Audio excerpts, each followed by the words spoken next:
छपरा जिला के खुदाई बाग गांव में शहनाई तो बड़े अरमान से बजी थी। एक गरीब बाप ने अपनी बेटी को हंसते रोते विदा किया था।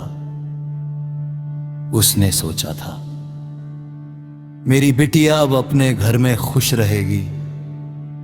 लेकिन उसे क्या पता था कि जिस घर में वह बेटी भेज रहा है, वही घर उसकी बेटी की जिंदगी को धीरे धीरे नरक बना देगा।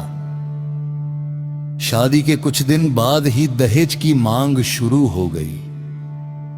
ससुर और उसका बेदा बार बार कहते, इतना कम दहेज देकर बेटी भेज दिए, गाड़ी चाहिए, पैसा चाहिए।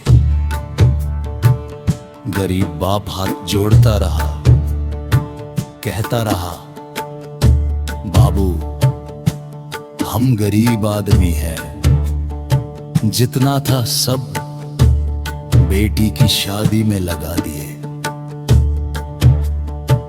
लेकिन लालच का पेट कहां भरता है।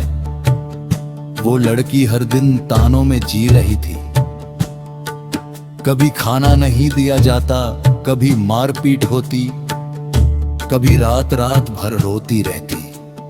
फिर उसके घर एक नन्हा बच्चा आया। सबको लगा अब शायद सब ठीक हो जाएगा,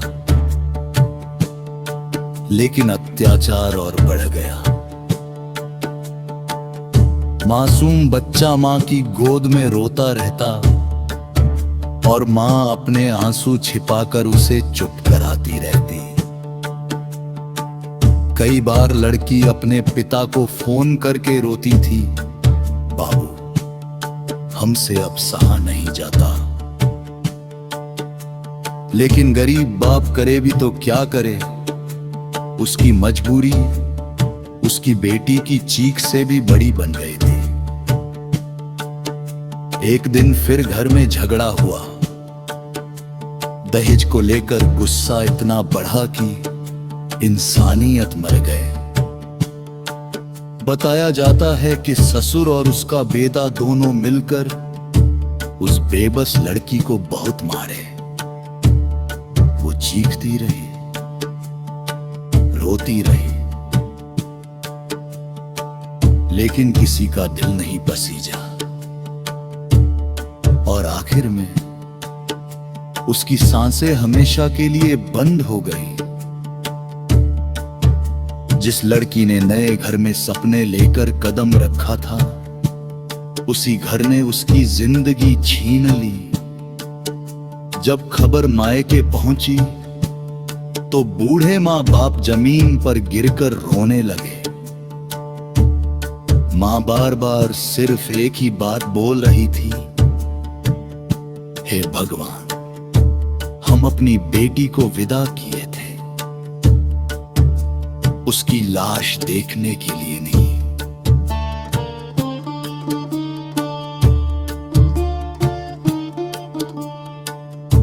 पूरा गांव दुख में डूब गया। लोगों की आंखें नम थीं। हर कोई यही कह रहा था, अगर दहेज ना होता तो आज एक मां की गोद सूनी ना होती। एक बच्चे के सिर से मां का साया ना छिनता। संदेश, दहेज कोई सम्मान नहीं, ये एक ऐसी आग है जो बेटियों की जिंदगी जला देती है। जिस घर में बहू को बेटी नहीं समझा जाता, वह घर कभी खुश नहीं रह सकता। किसी की बेटी को इतना मत रुलाओ कि उसकी चीख आसमान तक पहुंच जाए।